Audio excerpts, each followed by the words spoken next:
All right, here we are at another episode of Flipping Houses for Rookies. Good morning, Peter. Morning, Bill. Morning, everybody. Or afternoon, or evening, or.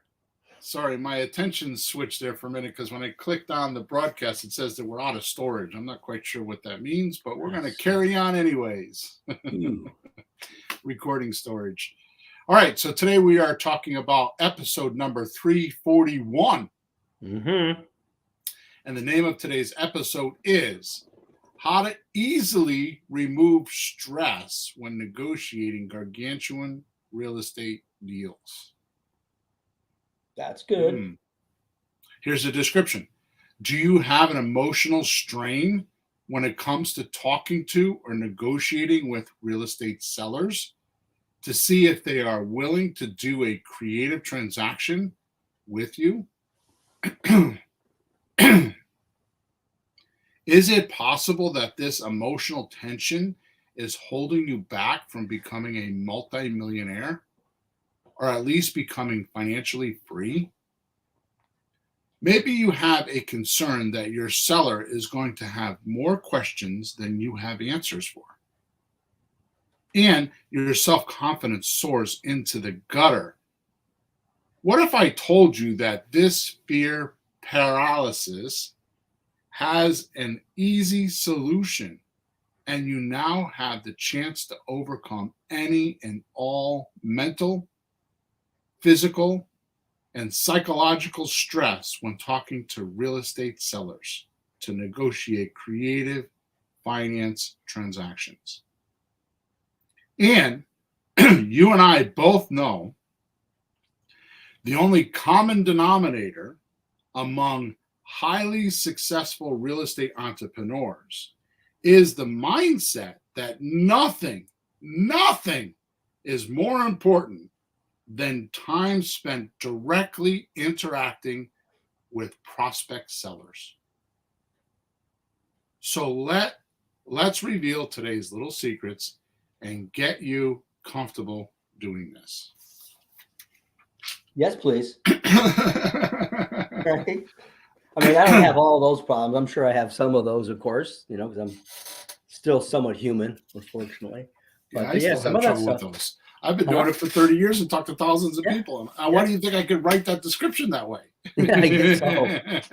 Yeah, it gets me more like if I'm off for a week or two for whatever reason, or just doing something completely different, then I gotta start doing phone calls again. You go like, But for me, as soon as I start talking to somebody, like, this is good. It's a person.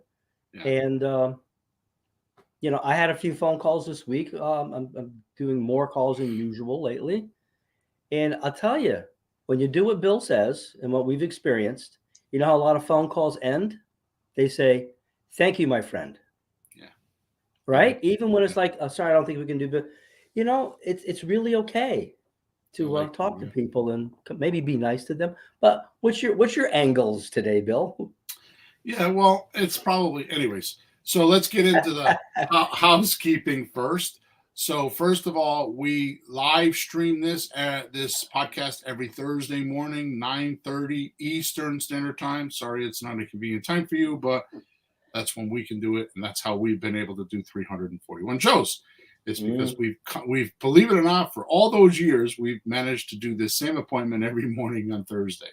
So, but we also live stream it on Facebook, on YouTube, and Twitter. If you can break away from your day job, which by now I would hope you don't have, but I'm still working on that with you, you can go on to Facebook, Twitter, or it's not Twitter, it's Periscope, I think is what it is. But you can go on any one of those platforms and YouTube, and there's a place where you could type your comments. They come directly back to me. I have software. So if you have a question about the podcast, then go ahead and hit us up. We will talk about it while we're talking about the podcast. But please, if you have a question about something else other than the topic on the podcast, go to one of two places. You can go to WhatsApp Messenger and search for Let's Talk Real Estate and get in our group. It's a free group. Or you can go to flippinghousesforrookies.com. Top right-hand side, there's a support ticket there, a support link there. Those questions go to me directly. I check them. I used to check them every day, but now it's like every other day because I'm super busy these days. So go there. And if you can't find the WhatsApp Messenger group, Let's Talk Real Estate, just send me a support ticket and I'll send you a link so you can join for free. Last thing is, please make sure you subscribe to us. Make sure you like us. Make sure you leave us a review wherever you watch us or hear us, because that's what kind of gets the word out there.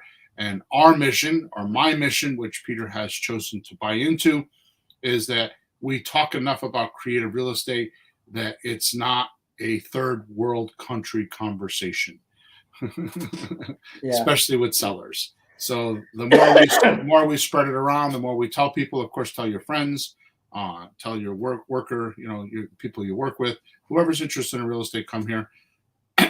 We have had 340, soon to be after today, 341 1-hour shows. So that's 300. It's probably 350 or 400 hours worth of training here. And as you have listened to us before, we definitely do not hide anything from you. We're not trying to sell you something. This is just a free platform. With that said, there is always a link inside of the description, and that link will always take you to some place pertaining to the podcast. And today's episode is the first episode where I reveal the calculator. So the link in there, in the chat, in the description today, you're going to hear about it towards the end of the podcast, is a new release. So you should go check it out. Mm-hmm. Which leads me into, okay, Pete, I don't think I have ever done this before. Yes. But today's podcast is almost a waste of time. Well, thanks, folks, for joining us. I want to talk about how to easily remove stress when negotiating Gargantuan real estate deals. Obviously, that's the title. Yeah. And I know we will, I know what we have will completely be valuable for our listeners. But the true story is I've partnered with some incredibly smart people and have created a software called Creative REI Reply. And in that system, we, meaning Sean and I, Sean's my other partner, Sean and I made a push button creative real estate calculator that does everything we're going to talk about today. It does it for you. Okay, so I'm going to talk about it at the end what it does, but that's the link in the chat. Basically, I'm going to let the cat out of the bag because that calculator is in beta. So right now we're offering it for free, but it will not last that way. So, but I'm way ahead of myself. So let's go on with the podcast because I can't just make a podcast a commercial. I mean, I can. Many others do it, but I don't want to. So the reason why I want to click off today's episode is because I felt like our upcoming economy, okay, upcoming means today and tomorrow. Yeah, and next week, and yeah. Is going to desperately, very, very, very selective with that word. Mm-hmm. Desperately need people who have these skills and techniques to keep this economy. It's just going to keep the housing market moving. Yeah. Right. And the psychology of how to negotiate real estate sellers into a creative finance transaction has gotten just way too complex. Right. And has caused broken bridges to real estate success. And I know because I talk to these people. So yeah. I'm not bragging, but I mean between the podcast, this podcast, I do coaching for another guru.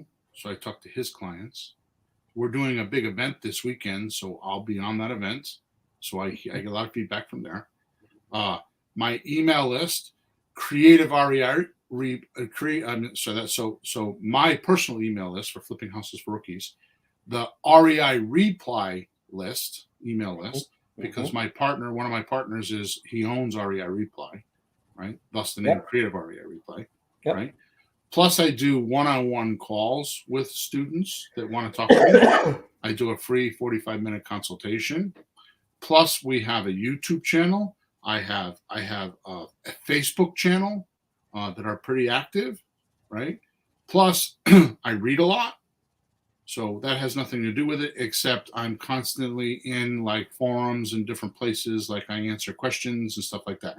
I don't know how I do all this, but I do it throughout my days. So my point is that I feel like what makes me different is I still do deals, right? And I'm around people all the time that want to do deals or are doing deals and want to do more. Yeah. So I feel like I've got my finger on reality, right? I feel that way. It doesn't mean you guys feel that way. It just means that that's why. And so these podcasts are my release of not having to build courses every other week and sell them, not having to do seminars. I don't do seminars anymore. We used to do seminars. I don't do any of that anymore, unless it's for Creative REI Reply. Then I do them because that's a new company. Webinars, I've stopped doing all of that. This is my place to release what I consider is like going on in the economy. Okay, so I don't make this comment lightly that the economy is changing and that our sellers and buyers are desperately going to need us. Yep. That is not some like tongue in cheek, I just read it in a book, or there's some headline I saw on Google, or some talking head said it, so I'm going to say it. It's not any of that. It's very deep for me, right? And I truly, and you know me, Peter, I'll get off this self-righteous path in a moment, but I really do have the passion and compassion to make sure that before they put me under the grass, that a lot more people know what creative real estate is. And if I had my way, I don't know if I could do it because I'm 59 and I don't have enough time to do everything I want to do. But if I have my way, I will form a group so that when somebody says they want to sell their house, instead of having two choices, which is a realtor and for sale by owner, they know about creative real estate. They know about our team. There's no reason why we can't form up like the realtors do. Yeah. And be licensed and be trained and all that. So, getting back to the podcast, if you're asking yourself right now, or in life right now, not right this moment, but right now, why are others able to do more real estate deals than me? I feel it is safe to say you have some anxiety about talking to sellers or being persuasive. So if you're thinking, how come other people do deals and I'm not? I can promise you, God, I will fall over in my coffin saying this. It is not training. You do not need to train yourself. It is not because you don't know. Because if you, as we said, and I'm going to talk about this in a minute, but as we said in the last two podcasts, because I'm kind of on a series here. I haven't told anybody, but I'm kind of on a series here. If you just talk to sellers, they will teach you what they want, and that will guide your education. Right? Yeah. I mean, think about it. When you started your first job, what was it like? You came on the job, and what was it like? It was foreign to you, right? Yeah, you're not sure what you can do. I remember it's like, gee, if I can get through 1 week, it'll probably be the same next week. So let me see if I can get through the next couple of days, and learn what you can and find the ropes and who to talk to, and you just don't know. It's as simple as where's the bathroom and what time can I have my lunch, right? I mean, it's just that simple. And once you do it a couple of days, it's like snap, pop, crack, right? Yeah. Will I get there in time? When do I have to leave? Will there be traffic? Will I be late? Will I be in trouble? Well, it can be anything. So I want to clear up this dirty word, Peter. This dirty, horrible, crappy, oh my God, evil, evil word. Should I hold my ears? Persuasive. Oh God. So persuasive in my world, we call it Bill's Planet, it simply means you propose to your seller an irresistible offer that he or she that they can't get anywhere else. Mm. And he or she will likely be convinced or compelled, maybe even mentally be forced into doing the deal because it's so good. Okay, so let me be straight. As always, I just don't. I have a nice headline title, and I don't hit it direct on and say like I'm everybody else. Here's your checklist on how to do that. Because you know what? If you're listening to me right now, this is not your first rodeo. This is not your first podcast. You have probably read books. You've probably done stuff. Or no. You've read books and bought courses, but you haven't done anything. So that's the reason why my podcasts get a little bit profound, is because I'm talking to you, Mr. Procrastinator. I'm talking to you, the guy that is like not doing, or the girl that's not doing crap. They know all the answers. I have some of those in my coaching group. They ask a question, they get all the answers, but they're not doing deals. Yep. They've memorized the answers, but they haven't done the actions. Right? Yep, I know what you mean. So, so the first thing that I want you to understand is the mindset that you're giving the seller value. You actually have like a little gold coin in your pocket that we're giving you. And if they answer the questions right, you'll give them the gold coin. And it's backwards, because most people beg for deals and don't even realize they're begging for deals. Yeah. And I don't mean like begging like a kid begs for an ice pop. I'm talking about they say things and do things without thinking. They try to promise things to lure them in, right?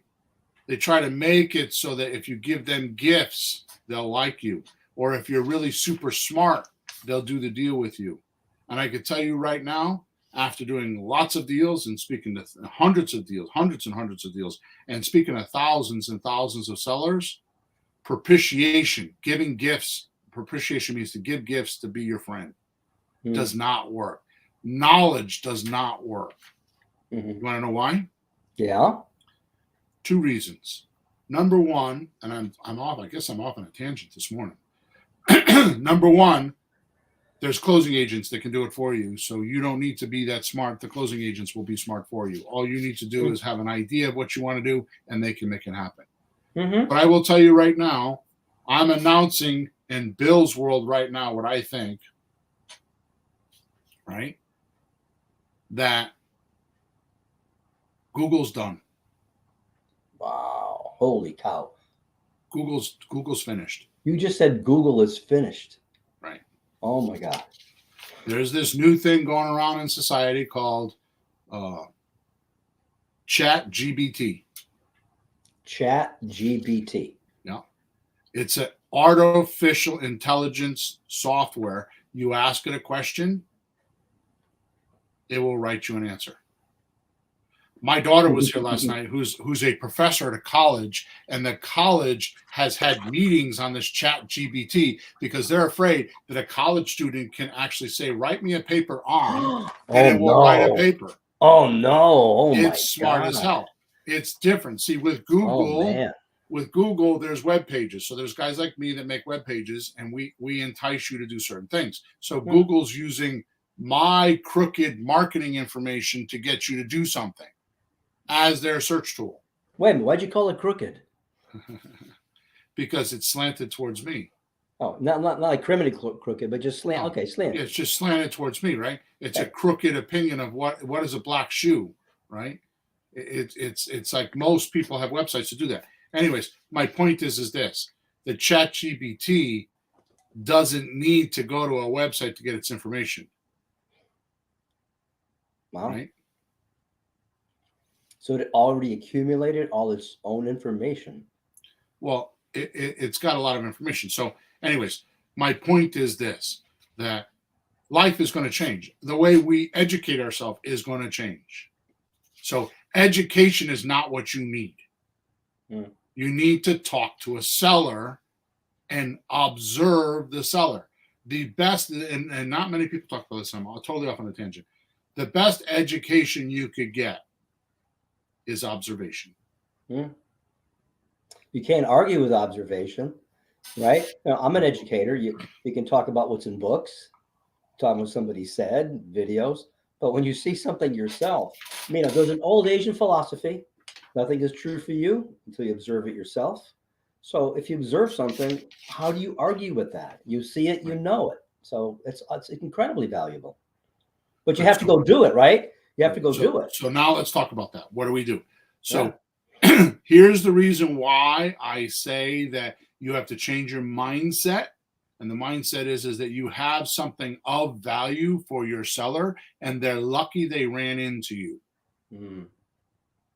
And here's the reason why I say this with so much confidence. And it's because of our formula that we've not talked about in quite a while. We used to talk about it quite a bit. Mm-hmm. And the formula is 4 steps, and here it is. Step number 1, find and communicate to a motivated seller. So what's the flip side of that, Peter? You talk about it all the time. What do we not do? Well, we don't find them. We're trying to convince somebody to be one. Right. So it says find and communicate to a motivated seller. It doesn't say convince somebody to be a motivated seller. No. So you're good at it. So if somebody's a little on the edge, you can get them to see. But if they're like, no effing way, you're not going to change your mind either, because I do not eat meat. Right. Take that hamburger away from me. You can't convince the guy. Oh, it's good. Forget it. It just doesn't go that way.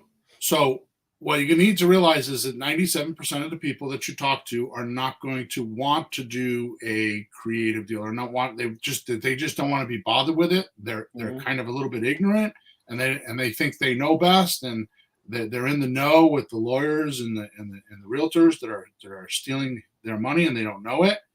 Mm-hmm. Okay. So you need to roll through those people. And I'm going to tell you how to do that in a few minutes. Mm-hmm. Okay. Because the original name of this podcast was going to be how to know whether you got a good deal or not in 5 minutes. Oh, okay. Right. So step 1, find and communicate to a motivated seller. So I'm not going to go into that because that's a whole podcast by itself, but the audience that you speak to with your marketing is who is going to respond. Mm-hmm. So if you promote to foreclosure people, they're going to want to sell a house most likely. If you promote to divorce people, they're going to want to sell a house. Okay. You speak to for sale by owners, they're trying to sell a house. Mm-hmm. Okay. So each niche or each situation, right? Each niche and each situation has a different audience. Right. Now, they don't vary a lot, but they do vary, and they do overlap, right? Mm-hmm. So number 2, tell them what you do. Mm-hmm. And here we go. I'm going to give it to you. You should write this down if you're able to. We buy houses for top dollar on the date of your choice without any fees. Mm-hmm. That's what we do. We buy houses for top dollar on the date of your choice without any fees. Mm-hmm. Number 3, ask them, which is this is the trick. 3 and 4 is the trick, because it's almost like shooting fish in a barrel, right? Ask them what's needed and wanted with this simple question. What would have to happen for me to buy your house today, Mr. or Mrs. Seller? Mm.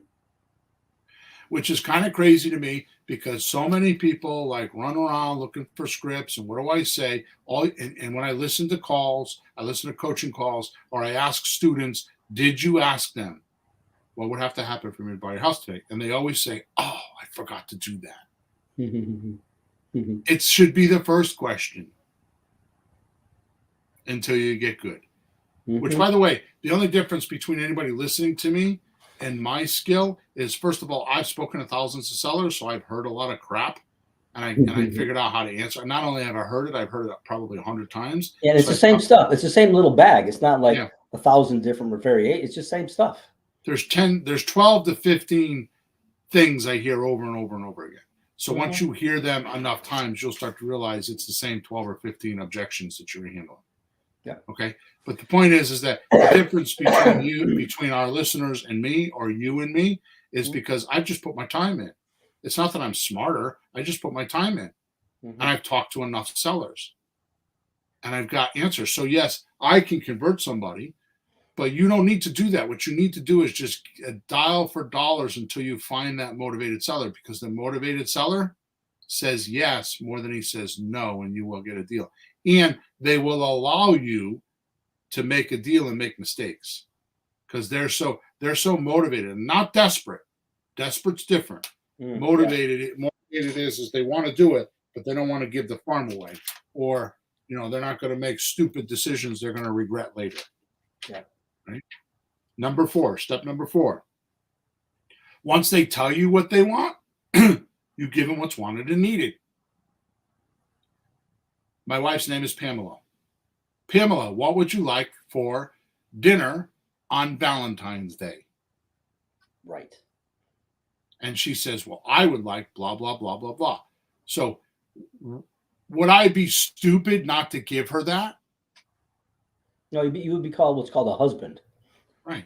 So if she says that she wants to have Indian food, on Indian food kick lately. So I'm going to deliver the Indian food in abundance. I'm going to get her Indian food. I'm going to get a flower, some flowers for her. And when she gets all done, I'm going to make sure she has some chocolate, because she loves chocolate, and not like Valentine's Day chocolate, specific type of chocolate. I'm going to make sure the heat is turned up in the house because she likes it really warm. Right. That's exchange in abundance. It's not that I'm going to just give her what she wants. It's all the little details around what she wants that I'm going to give her to make her feel that I've been thinking about her. Yep. And then I'm like in her world, going through what she's going through. And that's what you do with a seller, is you pay attention to the details. And you do the little things that they want. Yep. Right. And those little things could be things like, well, you don't have to clean the house out. Just take what you want and we'll do the rest. Yes, right. Oh, don't worry about, you want to go, it's February right now. You want to go till June because you want your grandchild that's living in the house with you to graduate in the school? No problem. We'll do the paperwork now and we'll do it in June. Right. Those little details are what makes you popular with your seller. It's not how smart you are. It's how well you observe and be human and pay attention to the details that triggers them. Now, the last one, Peter, is a whole podcast in itself. In fact, there's many podcasts we've done, probably at this point, dozens and dozens and dozens of them. Give them what's needed and wanted. I can hear it now. But Bill, what happens if they want too much money? Yeah. See, this is where most get stuck. They often think they can't do that, and they give them, they feel like they can't give them what they want. Unless you think like this.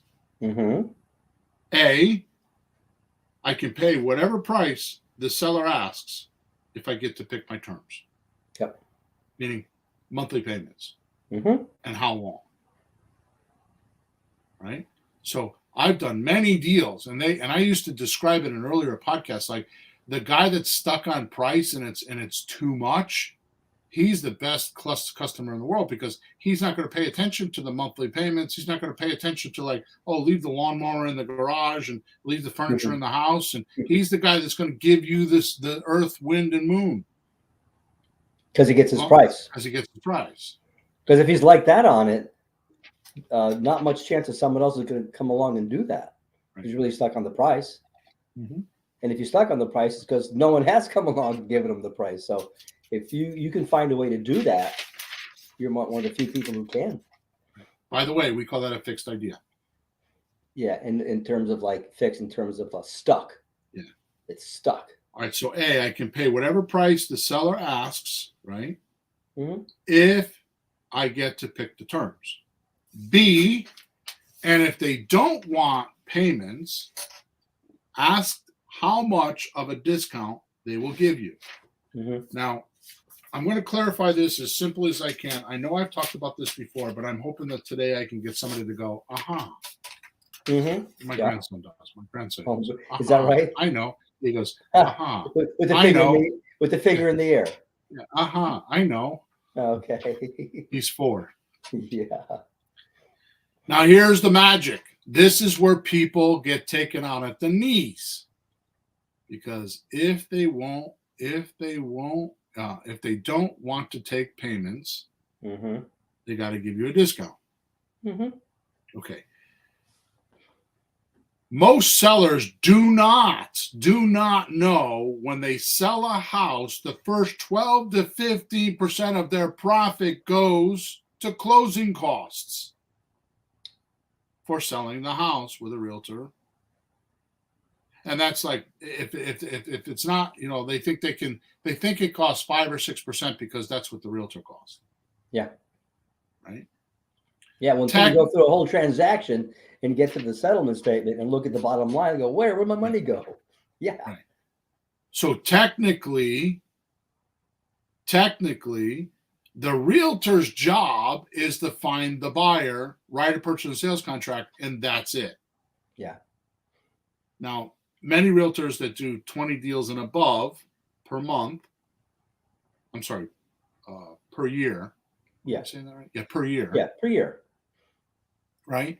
I know many that do 20 a month, but per year, if they're doing 20 deals per month, per year or more, they have figured out that they need to consult their seller through the transaction to get their money. Because realize, even though the seller's paying them to go find the buyer for them and put them under contract, if they don't massage the deal along, they don't get paid at the closing because the closings blow up. Yeah, there's a lot of things that happen. There's appraisals and inspections, and I have to fix this. Should I not? And things come up. All the other guys on the team. 88. That's right. 88.7% of all for sale by owners end up with a realtor. My belief is because they don't spend enough or do enough on marketing, or they don't receive the calls. I can tell you, calling FSBO, for sale by owners, FSBOs, a lot of people don't answer the phone. They can't be bothered. They're working, doing their living their life, and they don't realize how difficult it is to sell a house. Yeah, they don't take the calls themselves. Right. Okay. So you have, if you're not using a realtor, you have marketing fees, you have negotiating costs. 3 to 5% of every deal is negotiating. Last house you bought, you didn't just say I'll pay full asking price. Mm-hmm. I mean, unless you're in the middle of COVID, which only happens once every 100 years, evidently, right? Yeah. So you ask, can I get a discount? Then you have the inspector come in, and the inspector spooks your buyer, so now you got to reel them back in, right? You either have to do the repairs or give them some sort of a seller concession, right? Yep. Anyways, it goes on and on and on, right? And repairs, by the way, if you think you got a pretty house and you don't need repairs, I'm going to tell you, the repairs that you're going to need are code violations, because your house was built in 1980 and you're selling in 2023, and there's new codes and you don't even know it. So the point is that even if we were generous and said that the seller's really savvy, right, and can get away with 10%, which most transactions that I've done, I can't even get them below 10%, maybe 8%. But it's going to cost you at least 10%, the seller at least 10% to sell. Okay? So when you say, I want to get a discount, there's your discount. Mm-hmm. Yeah, I tell people who don't know, they're not familiar. A lot of times on Zillow, it says 11% closing costs. It tells you the number, 34,000, 42,000. It says it right there. They're at 11. That's not a bad number. Plus 6,000. Yeah, for miscellaneous repairs. Right. Yeah. So we come along and tell our sellers about these most often unknown expenses, and we give them the solution that they don't have to spend this money Mm-hmm. with us. The reason why is because we're going to get the buyer to pay those fees. Even when we have a closing 2 years later, we're going to get the buyer to absorb those fees. First of all, if we do a lot of the work, the negotiating and all that kind of stuff, we're going to absorb some of it, and the seller's going to, and the buyer's going to absorb some of it. Mm-hmm. So the seller will have about a 3% closing cost because we can't pay their conveyance tax, we can't pay their attorney. We can, but it's not right to do that. So there will be about 3%. Okay, 2 to 3%. Mm-hmm. But we're going to give them full asking price, so they have plenty of room. So we're saving them a ton of money by explaining this to them. So you have to approach this seller with, you have the pot of gold. Okay? And you're going to help them. And if you do this as if it was your brother or sister or your mom or dad, and you sincerely just want to help them, your conversation with them is going to be not anxious. You don't need to know a script. You don't need to, you're calling them up to find out, hey, brother, hey, sister, what's going on? Tell me about it. Yep. Right? And what a seller wouldn't want that your value add just so the seller doesn't want the fees, especially if they're for sale by owner. That's why they're for sale by owner. They're trying to save the fees for whatever reason. Sure. So you come along and say, I can be your concierge. You're for sale by owner concierge, and I can show you how to go through the transaction. And here's how I'm going to do it. We sell on a price, and I'm going to go get more than that from your buyer, and they're going to pay me. They're going to pay all the closing costs, but you're going to get your price. Uh-huh. Who wouldn't be interested in that? So here's something that most of our listeners probably haven't heard, Peter. Really? Yeah. At the 341 podcast, you got another nugget there. What a truly skilled, creative real estate entrepreneur does is two things. Comfortably shows the seller, this is not one of them, so we're going to comfortably show the seller the difference between an asset and a liability. Uh-huh. So just to clear that up, an asset brings in money. Mm-hmm. A liability takes away money. Yep. And to most believe their family home that they live in is an asset. It is not. It's the bank's asset. It's your liability because it costs you money. It doesn't bring money into you. Mm-hmm. Unless, of course, you're renting it. That's another story. We're going to talk about that in a minute. Okay, so now pay attention to this because this is vital. It's an underlying current that you have with every seller that you don't think about. And it's not even that you need to talk about it. You just need to understand what you are doing with this seller. Yep. So in very many cases, we are taking property that is costing the seller money because they live in it, and we're going to turn it into an asset for them. So we're switching it from a liability, like you're paying $1,600 a month for a mortgage. How about if you keep that property and turn it from a liability that's costing you money into an asset? Yep. Right? Mm-hmm. And that's what we're doing as a creative real estate entrepreneur, is we're talking to sellers about converting their liabilities into assets. Now, some of them want that, some of them don't. Now, let me go on to the next section, and I'm going to come back to this. Right? So, okay. Now, if they already have it rented and making money, it's not a liability anymore, right? It's an asset because they're making money. No, the property wouldn't be. they may have some personal liability or some personal problems, which means they might want to not do that anymore, which would give us an edge in. But no, they're making money on it. So here's what happens. Our value add then, so our first person that's living in it, the value add is we're going to take it from costing you money to making you money. And even if it's you don't have to make the payments anymore and you can walk away, that's making them money because we're going to save all the closing costs. The second one is there's a renter in there, right? And like you alluded to, they could be a burned out landlord. They don't want to collect the rent anymore. They move to another state. They move to another country, whatever, right? Yeah. Now watch this. The value add you're going to give that landlord, even if it is an accidental landlord, an accidental landlord is we bought a house and we moved into the new house and we're going to try to sell this house and it didn't sell and we couldn't sell it. So we had 2 mortgages. So we put somebody in there just to pay the mortgage. That's an accidental landlord. Yeah. Okay?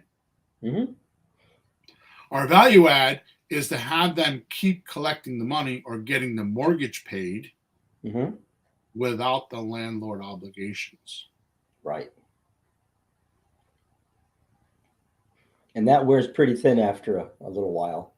If you know, landlord obligations. Some guys are professionals. That's what they do it's their job. But if it's not your job, you're not a professional. It's called an aggravation. Right. Yep. And of course, we promise this. No land. We take on the landlord obligations.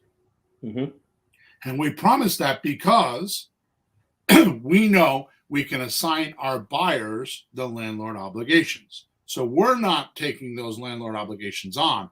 We're just saying we're going to take care of it. And then we're going to assign our buyers, because we do rent to own, and because they own a house. Like I've done 2 closings this week. I've sold 2 houses this week. Actually, I've done 1 and I'm doing another one tomorrow.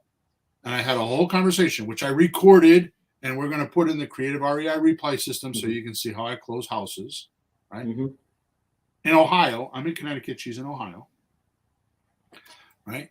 And I mean, I have a $190,000 house, and I'm doing closing tomorrow, and the girl's giving us $25,000 down and 2 months rent. Because I told her that she doesn't get her money back unless she goes to closing, and she's doing all the repairs. I'm not doing. You're getting the. I'm going to give you the keys. We're going to sign documents Friday afternoon, 1 o'clock. I'm going to give you the keys and see you later. Yep. Send me a check next month. Right. That's how we do it. But the documents say how we're doing that. Yeah. Okay. And I'm not pitching Creative REI Reply, but I used to only give my documents away in the coaching group. Now they're all in Creative REI Reply. All the checklists are there. All the documents are there. Videos on how to fill out the documents. Everything is in Creative REI Reply, which is why we call it a business in a box, a creative real estate business in a box, because everything you need is in there. Okay. See, if you understand our purpose, as I just laid it out, we're taking the seller's liabilities and turning them into assets. And it becomes very easy to confront the seller. So you're going to come to a seller and you're going to say, "Hey, it's costing you money right now.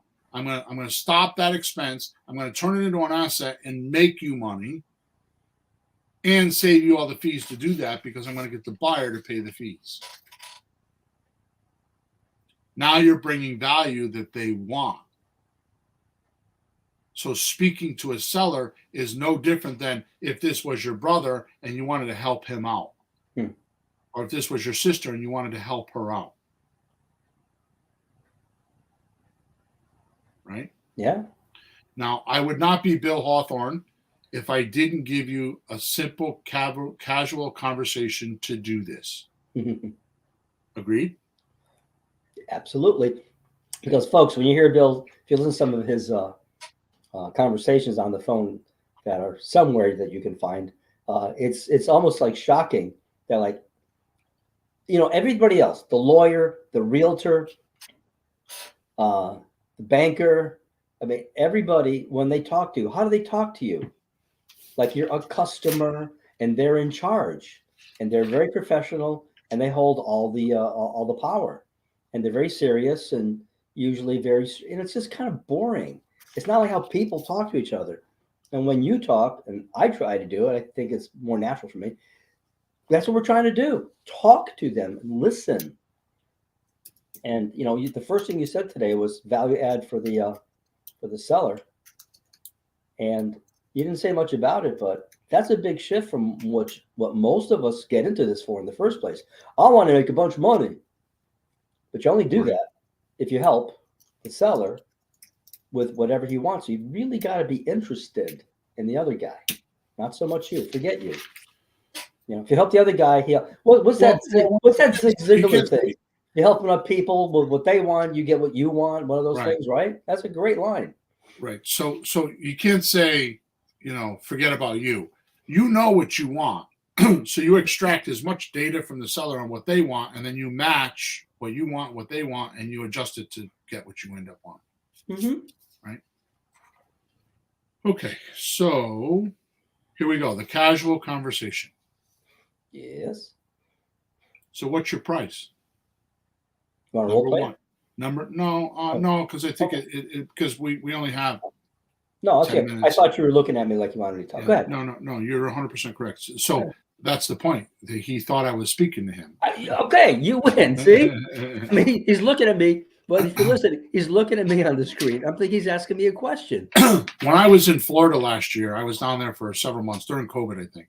I went on 3 months. I did 3 months worth of live closing calls that I invited my monthly mastery people, my coaching call, and anybody that was on my Let's Talk Real Estate app. I invited them to a Zoom call, and I made live seller calls, closing deals while they watched me. Mm-hmm. I've taken those calls and I put a handful of them in Creative REA Replay so you can watch them there. Mm-hmm. So I start off with, okay, Mr. Seller, Mrs. Seller, what's your price? Well, first of all, I ask, is the house for sale? Yeah. Yes. Whose name is on the deed? So I make sure I have the right person. Mm-hmm. Then I ask, so what are you asking? What's your price? That's pretty common. That's pretty easy question, right? Mm-hmm. Once they tell me, I say, oh, for me to be able to pay that price, and you have to use these words, not that much, or you can't say for me to pay that much because it insinuates it's too much. You're right. Right? So you have to say, for me to be able to pay that price, mm-hmm. I would need to make monthly payments. Can we talk about that?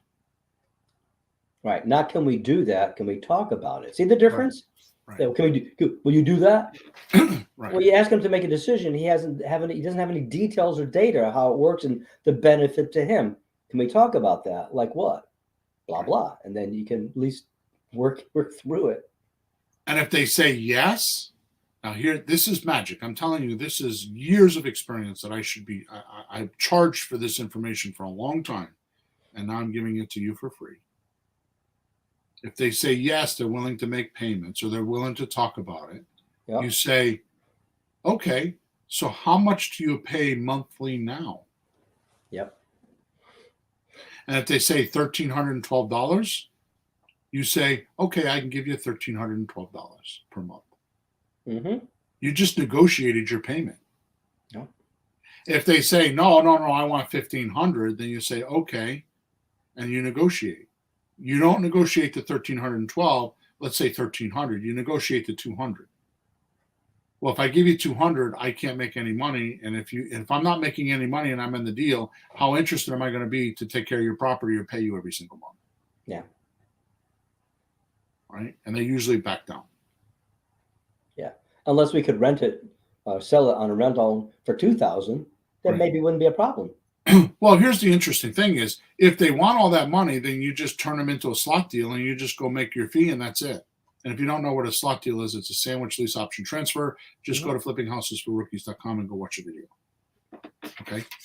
Mm-hmm. Now, if they say that it's free and clear and they don't have a payment, mm-hmm. ask them, how much would you like as a profit each month for the house? Yeah, the actual cash flow profit in their pocket. Okay. I'd like to get $700 a month. And then on top of that, and it won't be that easy, but on top of that, you add your taxes and insurance.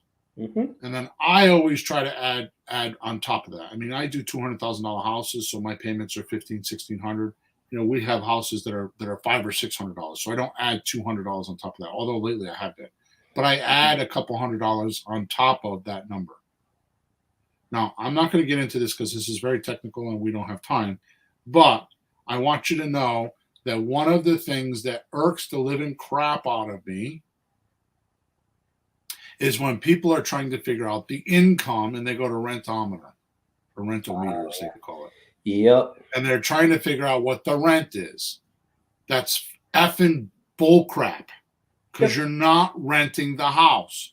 You're selling the house and giving them an intermediate mortgage so they can go get qualified and get you paid off. That's so what you need to do is you need to go to a simple, just type in Google simple mortgage calculator. The interest will pop up, the current interest, like I did one the other day, was 6.7% was the interest. You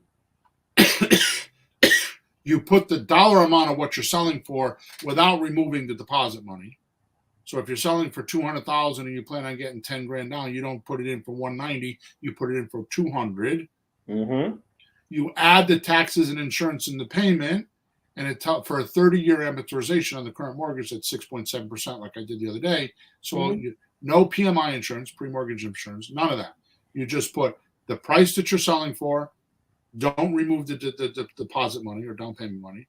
The price you sell for, the interest rate, the tax, and the insurance, and if there's an HOA fee. Yeah. Homeowner association fee, right? So you add all that up, and it spits out, $1,350.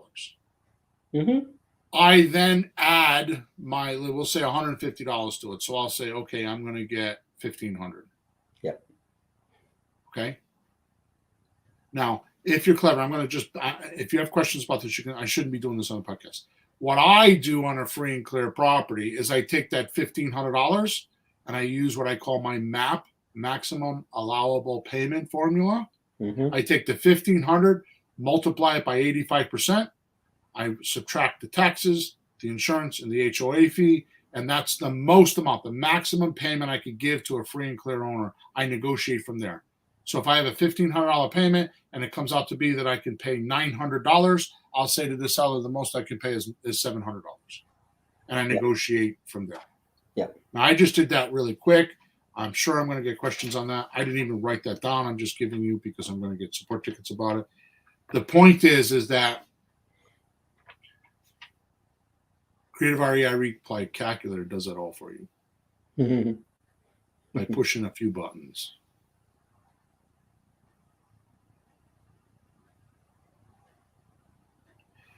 Okay, good. So let me just catch up on my notes. Okay, so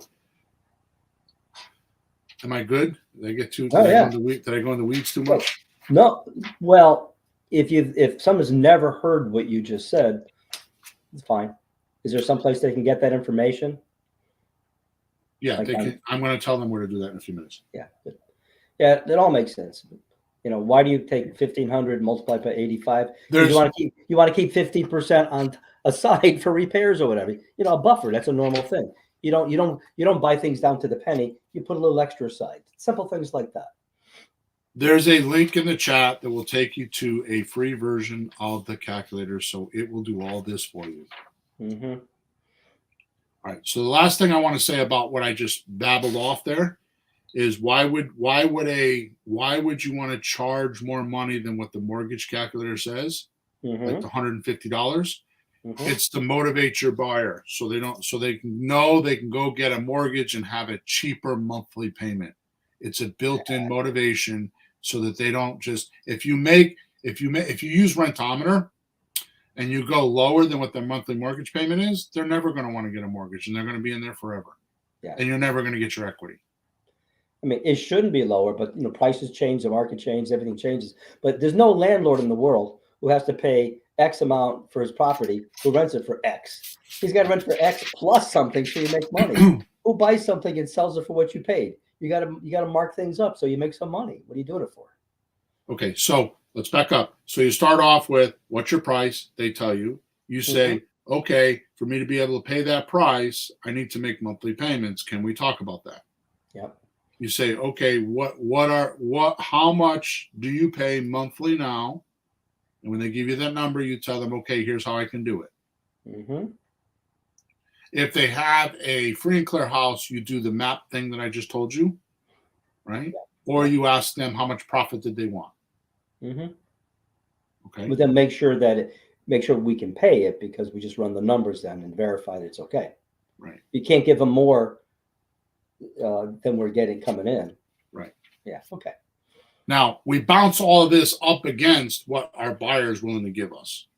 Mm. Now, if they say that they don't want to do payments, you say, okay, I need a discount, and you talk about the 10% closing costs if you want to. Mm-hmm. But you got to get at least a 10% discount. I prefer you get it between 70 and 90% is the discount. I'm sorry. I'm saying it backwards. That's what we'd be paying, 70 to 90%. So you want a 10% to 30% discount or more. Yeah. Right. If that's the case, if they say they want all cash, don't get nervous. Don't think, oh, where am I going to get the cash? Sign an option agreement with them and bring it to the market and get all cash for them and make a fee. Mm-hmm. Because if you're going to have the 10%, you have at least 10% or 15%, you can make that money.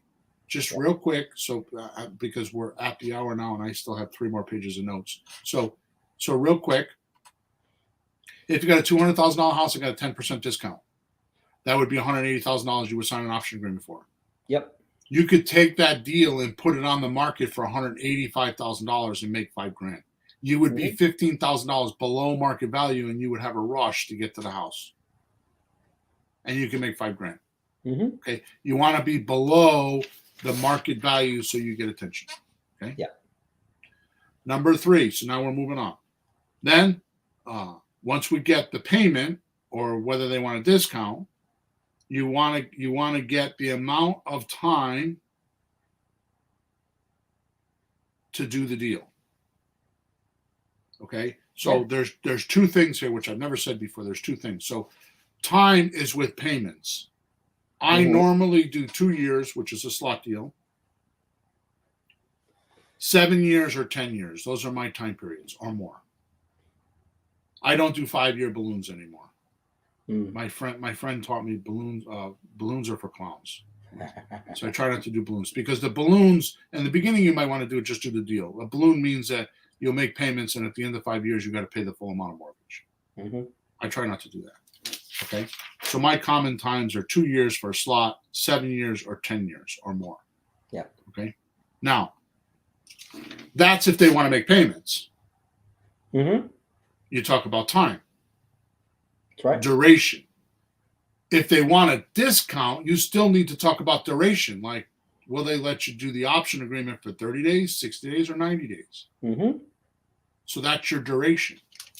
So it's a duration for payments, because it's the formula is price, payment, duration, and deposit if they talk about it, right? Yes. So this is what we're trying to figure out. Okay, so you need to figure out the duration. So if they want a discount, you ask for 90 days. Hey, what the hell? The realtor's going to ask for 6 months. You're asking for 3 months. And oh yeah, by the way, if they sign an option agreement with you first before they sign a realtor agreement, they can tell the realtor to make you exclusive. They don't like to do that. That means that if you get the buyer first, they don't pay the realtor the commission. So they can have you and the realtor together try to sell the house. So what seller wouldn't want 2 different ways or 2 different markets trying to sell a house? Right? Sure. Lastly, if they bring it up and only bring it up, you talk about the deposit amount of money. So the thing to know about the deposit amount of money is that you should plan on getting 3% down from your buyer. That's the least you should take for a buyer to go into a house. Yep. I work on 10%, so I always ask for 10%. I'll go as low as 3%. Right. But I ask 10%. Okay. The reason why you need to know that is because an FHA mortgage requires 3% minimum. Mm-hmm. So if you want to get qualified for a mortgage, you need at least 3% down. And once you put them in the house, you have other battles to fight. You don't want to fight the money too. Plus, I put them on a down payment assistance program. I make them pay more if they have a low percent. But here's my point. you can use up to 50% of that 3% to give to your seller. So if they want money now, you can give them. So if the buyer wants you to pay $100,000, 3% of 100,000, which you think you could sell for.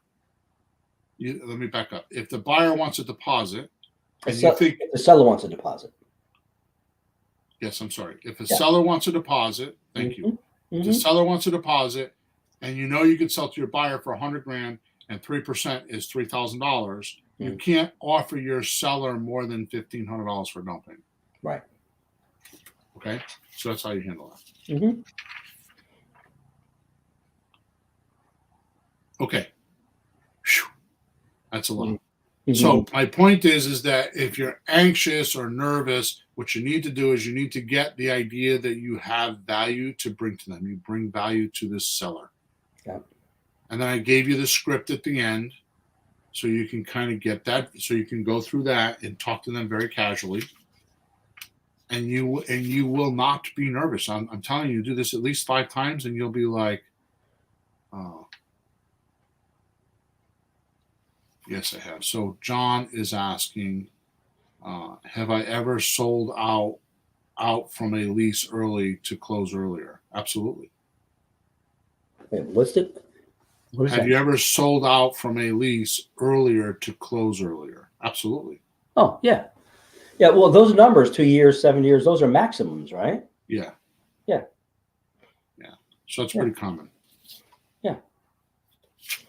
Like, a realtor has a 6-month contract. You don't wait till the 6th month to sell the property. You do it as soon as you can, but he has up to. That's the deal. All right. So here's my pitch. It's not even a pitch because it's free. So this is exactly why we created this calculator, because for 20 years I've been teaching this stuff, or at least 10 years anyways, teaching this stuff, and it's always seemed so complex. Because I rattled off these numbers like I've done them 100 times, which I have.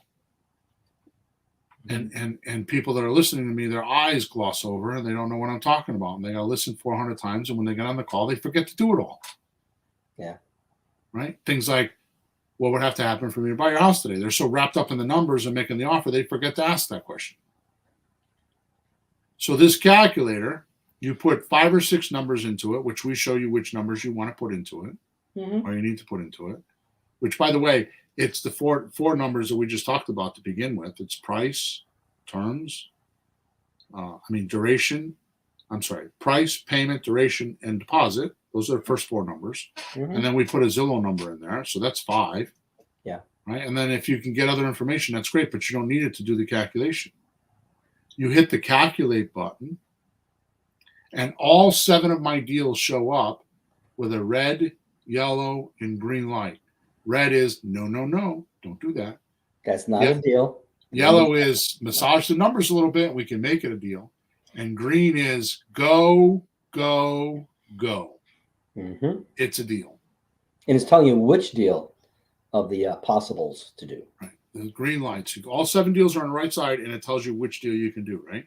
Now, you click on the deal type on the right. So you click on the green button. You do this with the seller on the phone, right? You click on the green deal, and it shows you on the right side the math that we're using. And then on the left side is a handful of things that you need to go over with the seller about that transaction. So if it's a slot deal, it talks about how you're going to do the slot deal, and you tell your seller, here's what we're going to do. Do you agree with this? Do you agree with that? Do you agree with this? The reason why I did that is because too many sellers are ghosting you if you're not explaining it. So you explain it to them, and they have this idea how it's going to happen, and then you send them paperwork, and it doesn't match. Yep. Because you have your version of my script, and you didn't do it correctly, and then you go use my paperwork, and they don't match.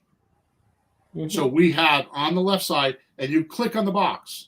And it crosses it out once you've done it. And then you go to the next one, and it crosses it out. And so you go through the handful of things and you need to tell them about the deal. Once you've gone over that and there's still a yes, you hit the save button on the bottom of this screen, and a pop-up window comes up, and it says, do you want to download the memorandum, or do you want to send it to the seller right now for a signature?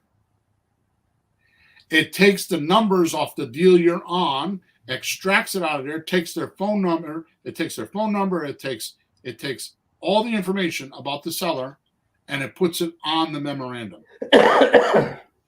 You click send it to the seller, it sends them an email while you're on the phone, they can bring it up and they can sign the memorandum. And it comes back to you in an email, and it goes to them and it goes to you. You can put your own logos on there. You can do all that stuff on the memorandum. I know nobody has that. Well, oh, yeah, by the way, if you're in Creative Aria Replay, obviously it's all in there. We will soon be releasing, I think in another week or two, in Creative Aria Replay. I'm not talking about the free version, but in Creative Aria Replay, we will soon have a version. So if you decide you want to do a subject to deal, you click on the subject to button, it extracts all the subject to documents, pre-populates them, and gets them ready for signature. So you can't make a mistake with documents anymore. That's crazy, though. Okay, so you send this right to your customers. Pretty cool, right? That's nuts. That's beyond cool. That's nuts cool. Okay, so we need to go over my last thought for you. I know we're 6 minutes over.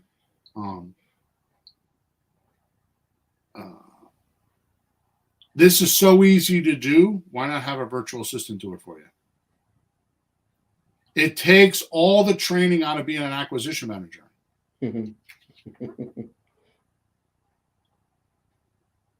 Right? Yeah. You get 3 shots to use it, Brian, to test it out. So it could actually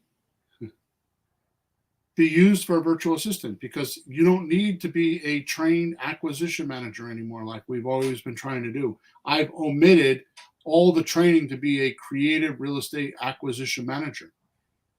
This is no different, Peter, than you have a seller on the phone and they're telling you about their deal and they're like, hang on a second, and put them on hold.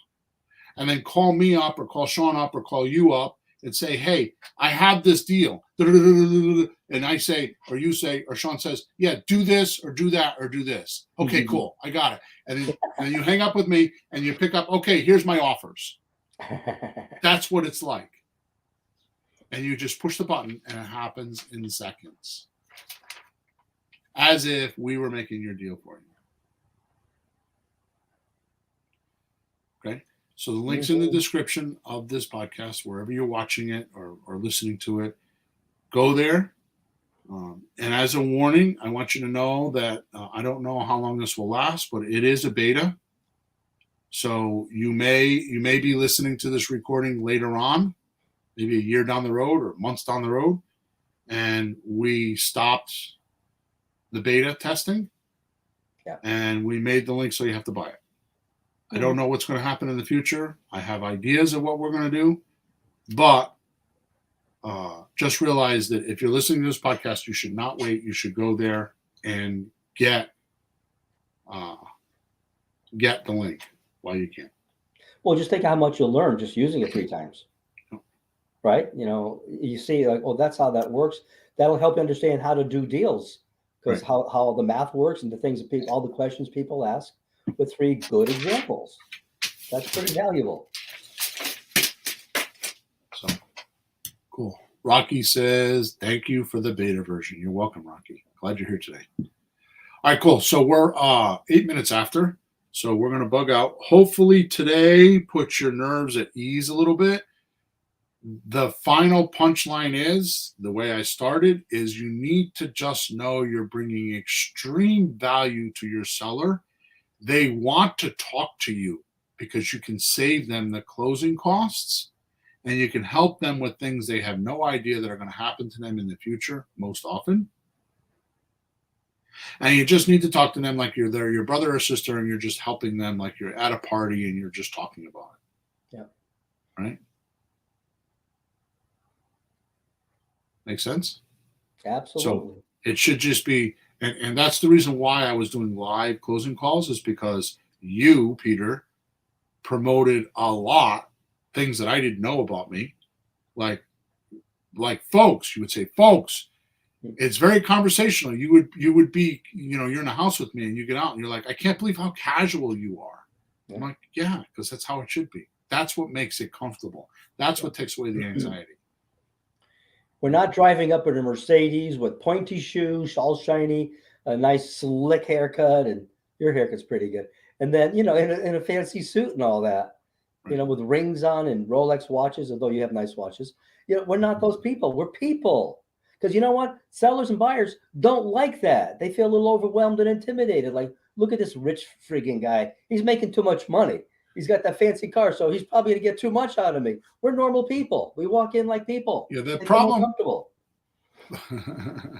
That's my rant. You just said, look what Rocky said. Ouch! I'm selling a Benz now. So the last thing I want to say, just because you said that, and we're way over. So think of this: when you go to a used car lot, that sleazy used car salesman that you don't like, which there aren't many of them these days, but that stereotype salesman, he's more interested in selling you something for his commission than what you really want. Yep. So if you don't like that type of sales, don't do that. Don't try to sell it for your commission, which is where we get neediness. That's a whole nother podcast. Maybe I'll do that next week. Neediness leaks through. If you have a must-have, I must have this profit, it will blow the deal up. Okay, so what you want to do is you want to help the person and pay attention to the details and not worry about your commission until the deal is done. I mean, you need to focus on it, but that should not be the reason why you're doing the deal. Okay, I'm at 111. See you later. Have a good week. Please make sure you subscribe. Make sure you like us. Make sure you give us comments. Go to Flipping Houses for Rookies. All this stuff I'm talking about, there's a lot of free stuff there. Go there, check it out, and we'll talk to you on episode number 342. Have a good week, guys. Thank you.